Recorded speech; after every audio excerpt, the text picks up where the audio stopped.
अगर आप भी एक यूट्यूबर हैं तो फिर आपने भी इम्प्रेशन सीटीआर वर्ड ज़रूर सुना होगा और आपको भी पता होगा कि ये इम्प्रेशन सीटीआर कितना ज़रूरी है आपके चैनल के ग्रोथ के लिए। अगर आपने अभी तक ये वर्ड सही में नहीं सुना है तो इम्प्रेशन सीटीआर का बेसिकली मतलब है इम्प्रेशन क्लिक थ्रू रेट। मतलब कि जितने लोगों को आपका थंबनेल दिखाया गया उसमें से कितने लोगों ने आपके थंबनेल पर क्लिक किया और आपके वीडियो को देखा। और जब आप अपने YouTube के एनालिटिक्स में जाते हैं तो वहाँ पर भी आप अपने इम्प्रेशंस को देख सकते हैं कि आपका वीडियो का इम्प्रेशन कितने लोगों को गया है। और साथ ही साथ आप अपने वीडियो का इम्प्रेशन सीटीआर भी देख सकते हैं कि कितने लोगों को आपका इम्प्रेशन गया और उसमें से कितने लोगों ने आपकी वीडियो पर क्लिक किया। लेकिन आखिर सवाल ये है कि YouTube इम्प्रेशन को काउंट कब करता है, कब मानता है कि आपके वीडियो को एक व्यूअर के सामने रख दिया गया है, ये चीज़ YouTube कब कैलकुलेट करता है। वैसे ऊपर से देखा जाए तो हम लोग ये समझ सकते हैं कि जैसे ही आपके वीडियो का थंबनेल किसी व्यूअर के सामने आता है, चाहे वो मोबाइल हो, लैपटॉप हो या फिर आईपैड या टैबलेट हो,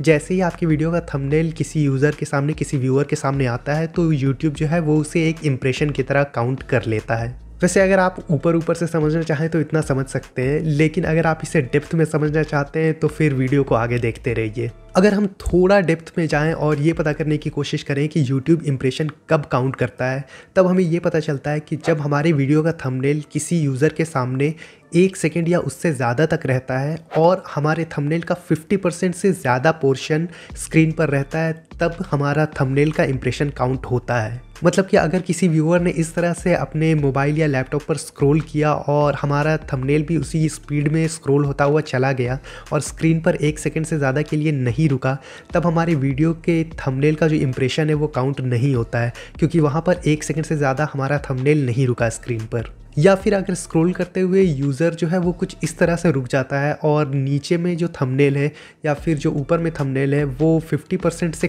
कम दिख रहा है, तो ऐसे केसेस में भी उस थंबनेल का इम्प्रेशन काउंट नहीं होता है। यहाँ पर उन्हीं थंबनेल्स का इम्प्रेशन काउंट हो रहा है जो कि स्क्रीन पर पूरी तरह से दिख रहे हैं और 1 सेकंड से ज़्यादा तक स्क्रीन पर रखे हुए हैं। अब ये चीज़ चाहे मोबाइल, कंप्यूटर, टीवी, लैपटॉप या कहीं पर भी हो, इस तरह से अगर है तो फिर ये इम्प्रेशन काउंट हो रहा है। और इस तरह से थंबनेल का दिखना या तो YouTube सर्च से भी दिख सकता है या फिर YouTube के होम पेज पर दिख सकता है, YouTube रिकमेंडेशन में दिख सकता है या फिर सब्सक्रिप्शन वाले सेक्शन में दिख सकता है, हिस्ट्री में दिख सकता है, साइड में जो अप नेक्स्ट में सजेस्टेड वीडियोस होता है वहाँ पर दिख सकता है। तो इन सभी जगहों पर कहीं पर भी आपकी वीडियो का थंबनेल अगर दिख रहा है और वो 1 सेकंड से ज़्यादा दिख रहा है और 50% से ज़्यादा दिख रहा है, तो उस थंबनेल का इम्प्रेशन काउंट होता है। अब कहाँ पर इम्प्रेशन काउंट होता है ये तो हमने समझ लिया, साथ ही साथ ये भी समझ लेते हैं कि कहाँ पर इम्प्रेशन काउंट नहीं होता है। अगर इम्प्रेशन काउंट ना होने की बात करें तो सबसे पहला है एक्सटर्नल वेबसाइट्स पर। मतलब कि अगर आपका कोई वेबसाइट है या फिर किसी का भी वेबसाइट है और उसने वहाँ पर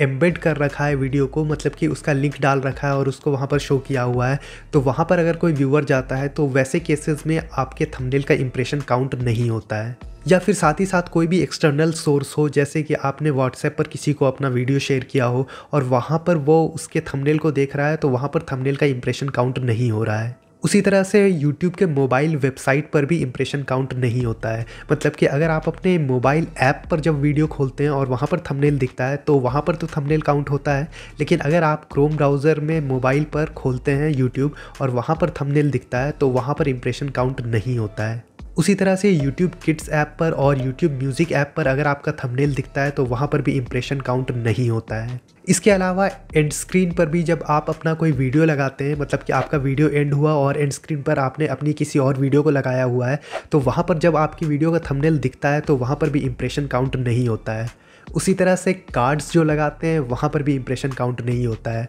वैसे कार्ड्स में तो थंबनेल दिखता ही नहीं है, सिर्फ नाम दिखता है, लेकिन फिर भी वहाँ पर भी इम्प्रेशन काउंट नहीं होता है। इसके अलावा जब हम लोग वीडियो अपलोड करते हैं तो हमारी वीडियो का नोटिफिकेशन हमारे उन सब्सक्राइबर्स को जाता है जिन्होंने बेल आइकन प्रेस किया हुआ है, और अगर आपने मेरे चैनल पर नहीं किया है तो आप कर सकते हैं। तो जब हमारी वीडियो का नोटिफिकेशन हमारे व्यूअर्स को जाता है, हमारे सब्सक्राइबर्स को जाता है, तो वैसे केसेस में भी इम्प्रेशन काउंट नहीं होता है। उसी तरह से अगर हम ईमेल में किसी वीडियो को भेजें और वहाँ पर हमारे वीडियो का थंबनेल दिख रहा हो, तो ईमेल में भी हमारे वीडियो के थंबनेल का इम्प्रेशन काउंट नहीं होता है। और जैसा कि मैंने पहले भी बताया कि अगर हमारे वीडियो का थंबनेल 50% से कम स्क्रीन पर दिख रहा है या फिर 1 सेकंड से कम के लिए स्क्रीन पर आया है, तो वैसे केसेस में भी इम्प्रेशन काउंट नहीं होता है। हाँ, लेकिन ये मैं बता दूँ कि इम्प्रेशन काउंट नहीं होता है, इसका ये मतलब बिल्कुल भी नहीं है कि वहाँ से अगर कोई व्यूज़ आ रहा है तो वो व्यूज़ काउंट नहीं होगा। व्यूज़ काउंट होता है, उसकी टेंशन नहीं लेनी है। मैं ये कह रहा हूँ कि वैसे में इम्प्रेशन काउंट नहीं होता है। मतलब कि आपने अपनी वेबसाइट पर अगर अपना वीडियो एम्बेड कर रखा है या फिर व्हाट्सएप पर वीडियो शेयर कर रखा है